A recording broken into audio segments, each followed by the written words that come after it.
Also gut, wenn du die bemühst, als du vergeben, was die betoont moet het, dann heb ik een chance. Ein Lüerlü. Und wie sehe ich? Ah, Das wäre so ein bisschen. versuch das doch mal. Was genau? Stau mal auf. Stau mal auf und geh doch mal rüber und krieg den Achtersitz so. Mit Achtersen.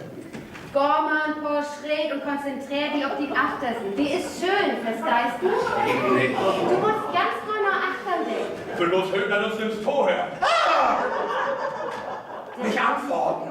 Ich bin da kettelig. Die Realität ist jünger noch länger als die Förster. Oh Mann. Ich kniet nur. So, ist Peter? Ich mag keinen Unterschied. Entschuldigung, Hälfte, ich habe in die verkehrte Richtung geachtet. Guck mal. Dünnerlittig, das ist gar nicht so leicht. Wirklich? Und los, denk mal vor, du kommst in ein Zimmer und da sind 33 Frauen drin. Und in dem Moment, wo du reinkommst, kriegt all die 66 Augen bloß auf die.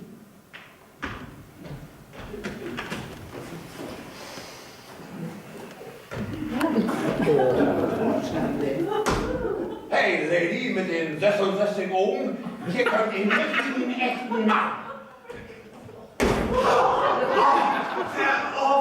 Dummy! Verflixt! Wo sollst du mit der Dummy sein? Ich flüg nicht gern. Den richtigen Mann blöd. Dann will ich eben den richtigen Mann. Und warum will ich ihn das sehen? Der ist bestimmt verknallt. Wenn er aber nicht Proben ist. Große hätte ich gesagt, du bist. Muss mich mal kicken. Ich kenn mich doch mit gut. Ich hätte mal Medizin studiert. Sind Sie damit schon mit zu den Weg rübergekommen? Ja, ich habe das mit dem zweiten Semester durch. Seid ihr Weg? Ja, Frau Doktor. Noch so ein Spruch und ich drück tot. Uns bleiben. Ich löse nicht, dass er was Drogen wird. Da hätte kann doch nicht einfach